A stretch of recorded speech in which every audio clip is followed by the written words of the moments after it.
I always think of the children as being up here sort of circling around the earth, and it's our responsibility to take care of them and to make sure that they have as many options in life as we can give them. And for anybody that's been abused or neglected or had a bad parental situation, we owe them as much as we can, and that's what CASA does. I think CASA makes that difference.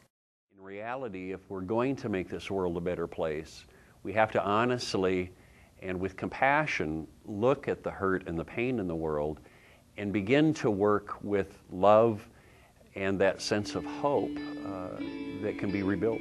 I love Marcy because she gives hope to people.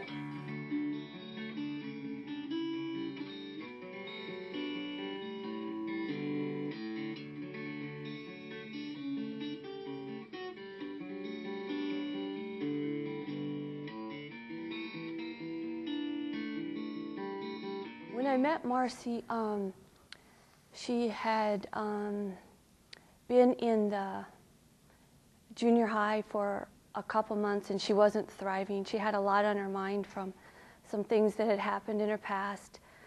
She had some medical conditions that were interfering. She wasn't sure about her foster home. She wasn't getting a lot of guidance in her foster home.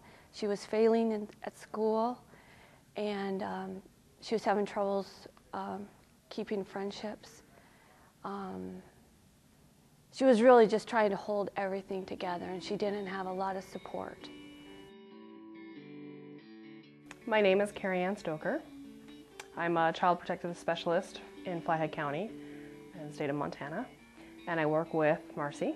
She is on my caseload, and she's one of the teens that I work with. When I met Marcy, she was in a dire position, and she wasn't safe. It's my job to make sure that she's safe. Hi, my name is Marcy Gale. I'm 17 years old, and I'm really happy to be a part of the CASA program. The reason why I'm happy is because I have good people to support me, and my CASA worker is a bundle of joy.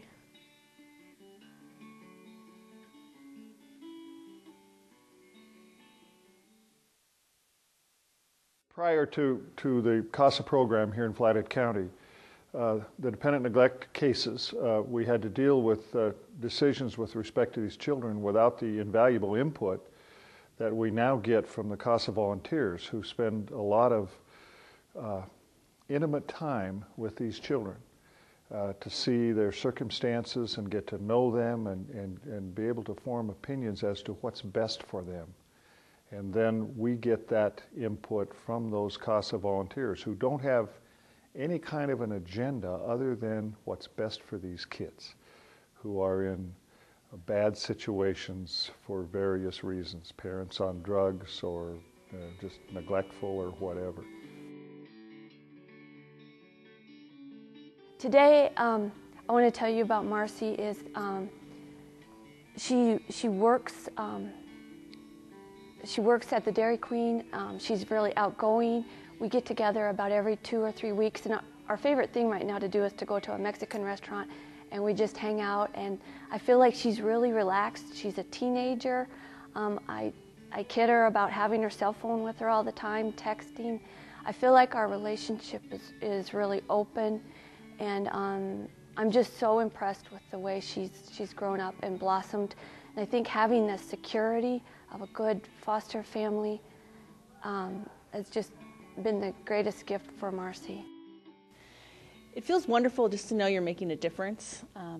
In Marcy's life specifically, it's very rewarding to see her come so far and just that she's doing so well. Our hopes and dreams for Marcy, of course, that she'll first graduate high school and then go on to college, maybe pursue art. That's something she's passionate about. And whatever she decides to do, that she will just, start a new trend in her life and be happy.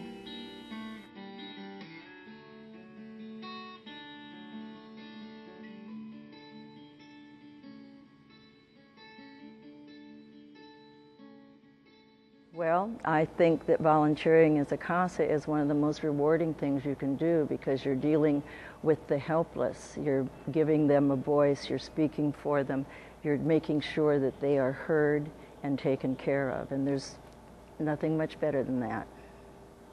I'm 79 years old, and I want everyone to know out there that whether you're 79, 59, 39, or 109, you can be a CASA. It's that courage to take on the burden and find out what the child actually went through. It's that courage to, in the dark days of the case, to continue on, to advocate for services for the kids. It's that courage to listen to them and to speak up for them when everyone else in the case is overwhelmed by the sheer number of children in foster care. That's what it means for me to be a CASA volunteer. Not only am I grateful for the CASA program, but the other two judges here would concur that we are all grateful. It's invaluable to us in trying to determine what's in the best interest of children that have been abused and neglected. It gives us an independent voice, an independent investigation into the circumstances of these children. We rely tremendously on the CASA report, and we've been told that in the event of appeals that the Supreme Court, that the first document they read is the CASA report. I want to be able to help my family overcome their issues because I know they're not willing to accept professional help, so I hope that I can overcome a lot of bad people in my life and forgive them, I guess, is what the goal is. So I hope that I can establish good relationships with people, and by doing that, having good relationships now. Right now, if I didn't have these guys in my life, I could honestly say that I would be dead or really messed up on drugs or pregnant. I really don't know. It's like, could have been way down the wrong path. It's already going down there, and they kind of pulled me out before it was too late. So, yeah, I think that's all I can imagine. I'd like to thank the CASA program for donating their time, their money, and their wisdom, effort, support, love, and caring. So thank you.